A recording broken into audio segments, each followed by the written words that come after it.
Olá, pessoal, tudo bem com vocês? Paz e bem. Vamos conversar um pouquinho hoje? Fiquei pensando o que falar. E eu resolvi dar um pouquinho mais do meu testemunho e fazer a gente refletir um pouco também. Quantas vezes a gente se afastou do caminho de Deus? Quantas vezes você se afastou do caminho? Eu me afastei várias vezes e é isso que eu quero contar para vocês um pouquinho, como é que eu tô vivendo esse retorno.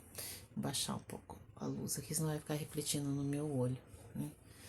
Não, vamos ver assim. Aí, acho que assim ficou melhor.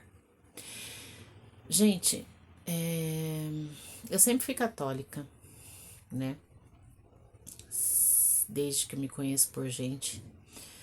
Eu me lembro da minha avó materna nos levando para a igreja, né? Pra gente ir à missa.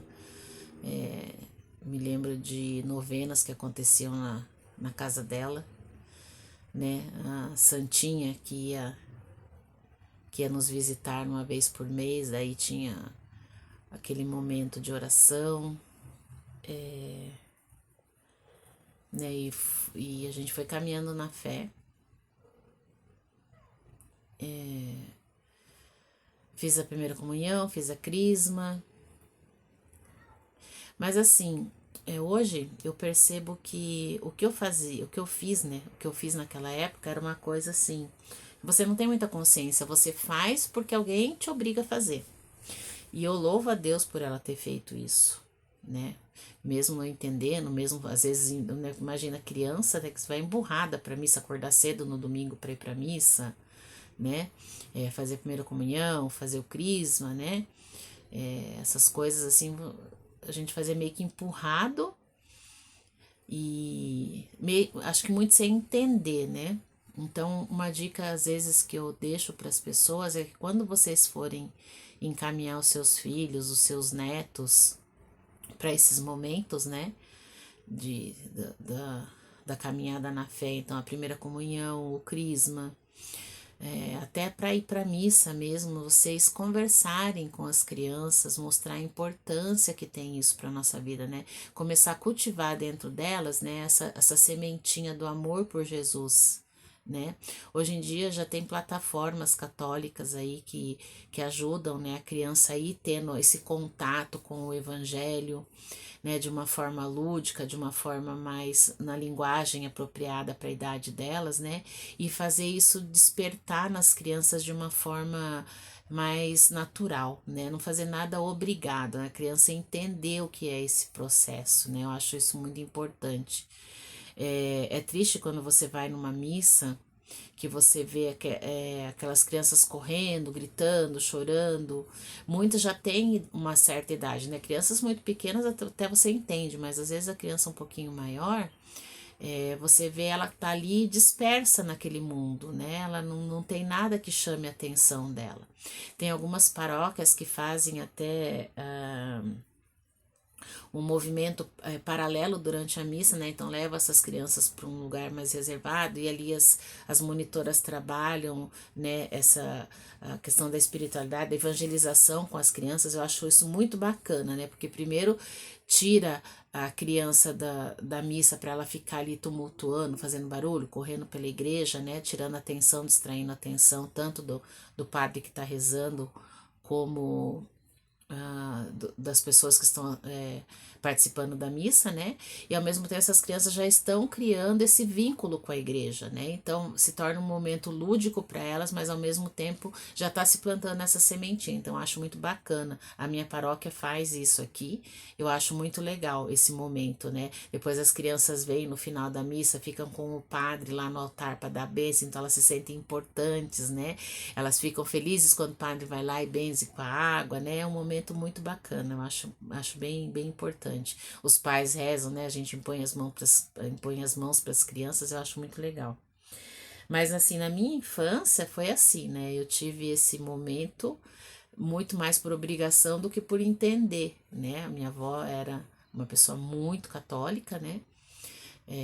Participava lá de alguns movimentos e então ela nos levava para isso.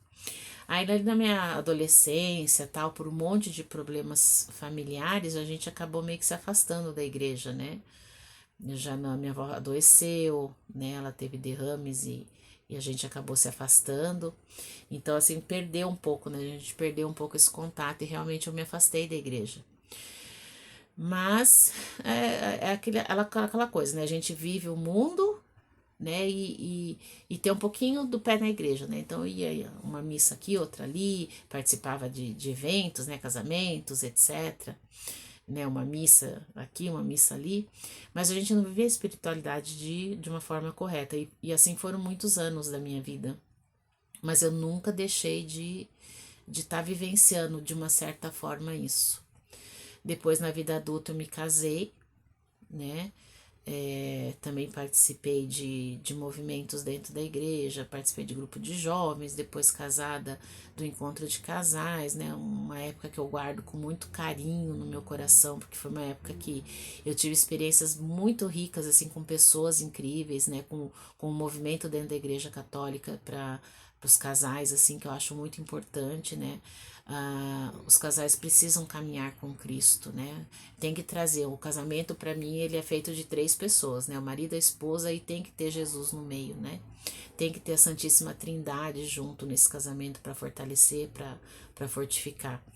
Então foi uma época muito bacana que eu vivi e depois, né, também por coisas da vida eu acabei me divorciando e mais uma vez eu me afastei da igreja. E esse período para mim foi o mais complicado, porque foi o período onde realmente eu fui testada na minha fé e eu caí várias vezes, né?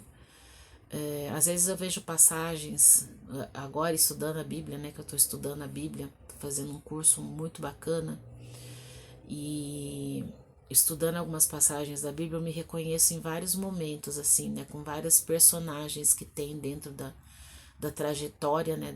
Da vida humana dentro na Terra, né? Algumas passagens.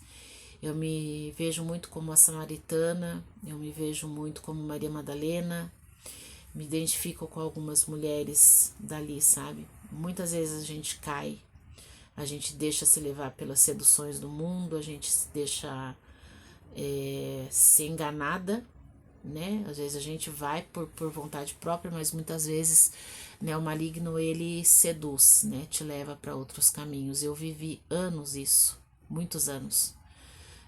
Não me arrependo, porque tudo assim, do mal, Deus sempre tira alguma coisa boa pra gente, né? Então, assim, a gente não deve. Como é que eu vou dizer assim? A gente não deve esquecer. A gente deve olhar para esses momentos e tirar as lições boas, né? Então, não me arrependo do que eu fiz, já tá feito. Eu já tive essa conversa com Deus, já pedi perdão, né? Já me confessei e é um processo que eu tô vivenciando. E nesse momento que eu tava nesse período transitório, né, entre o meu divórcio e o meu segundo casamento, eu tive um momento que eu caí em depressão profunda. Fiquei muito mal mesmo, assim, a ponto de precisar ser internada numa clínica psiquiátrica.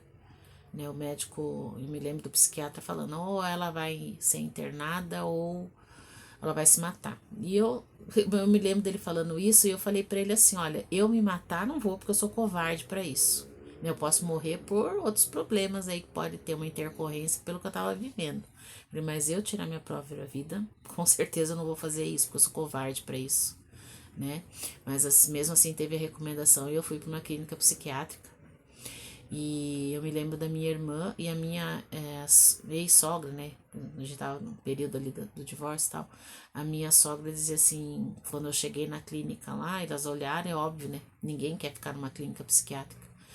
E a minha irmã e minha sogra viraram para mim e disseram assim, não, ela não vai ficar aqui, não tem condição disso, né? E a minha sogra, eu me lembro dela dizendo assim,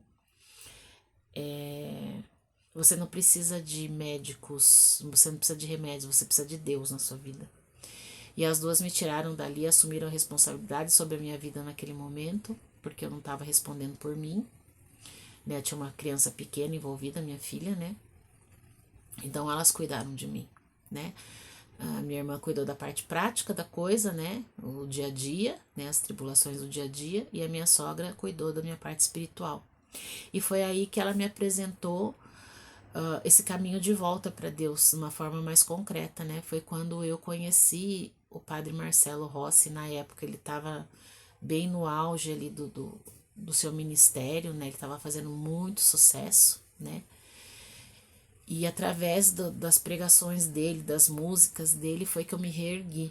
E foi aí que eu voltei a ter contato com a fé, né? Eu me lembro de outro momento, quando eu estava grávida, eu passei por uma gravidez muito difícil. Eu me lembro da minha sogra, assim, sentada aos pés da minha cama, todos os dias ela vinha, rezava para mim, lia um trecho da Bíblia, colocava músicas do Padre Zezinho, do Padre Antônio Maria, de outros padres da época. O Padre Marcelo ainda estava, ele tinha recém sido ordenado, né? Então foi um pouquinho mais para frente esse episódio aí. Mas naquela época eu ainda não estava conectada, né? Não tinha essa conexão com Deus ainda, né? Tipo, eu entrava por um ouvido e saía pelo outro. Mas ela plantou a semente. Por isso que eu falo da importância da gente plantar a semente no outro, né? Porque um dia essa semente ela vai dar frutos, como tá dando hoje, né? Depois de muitos anos, né? Aí 30 anos depois tá dando fruto, né? E eu quero que também plantar essas sementinhas para que no futuro ela dê frutos também. E quando eu tive esse contato com o Padre Marcelo, aí eu realmente comecei a me curar, eu comecei a me voltar de novo para Deus, voltei para missa, voltei a tentar trilhar um caminho na fé de novo. Mas, como eu falo, se você não trabalha isso de uma forma plena na sua vida, se você deixar alguma brecha aberta, você pode ter certeza que o diabo entra, né? E mais uma vez o diabo veio, entrou, minha vida virou de ponta cabeça de novo. E eu tava tão de saco cheio da vida, gente, que eu peguei e fui embora, mudei de estado, fui para outro lugar, comecei uma nova vida, né? Logo eu conheci uma outra pessoa e vivi 15 anos com ela, a gente se casou, né? Eu tava vivendo uma segunda união, e daí vivendo essa segunda união eu não podia participar dos sacramentos da igreja. Então eu ia às missas, eu realizei muitas coisas morando no interior de São Paulo. Me trouxeram algumas alegrias também, né? Por exemplo, estar mais próxima do Padre Marcelo, do Santuário Mãe de Deus, lá em São Paulo, né? Então eu tive a oportunidade de várias vezes nas missas lá, mas não podia comungar. Eu ia muitas vezes, meu sonho era ir para Aparecida do Norte, eu gostava muito, queria, e fui para Aparecida do Norte várias vezes e assisti a missa e não podia comungar. E outras situações iguais, né? Então, quer dizer, você vive a espiritualidade de uma forma não completa, né? Então falta alguma coisa e isso faz toda a diferença na sua vida, porque você acaba deixando a brecha pro diabo entrar. Eu vou encerrar esse vídeo por aqui, mas essa história vai continuar, tá bom? Então fica aí que eu vou gravar a segunda parte deles para vocês verem como foi a minha trajetória até aqui. Beijo, paz e bem. Deus abençoe.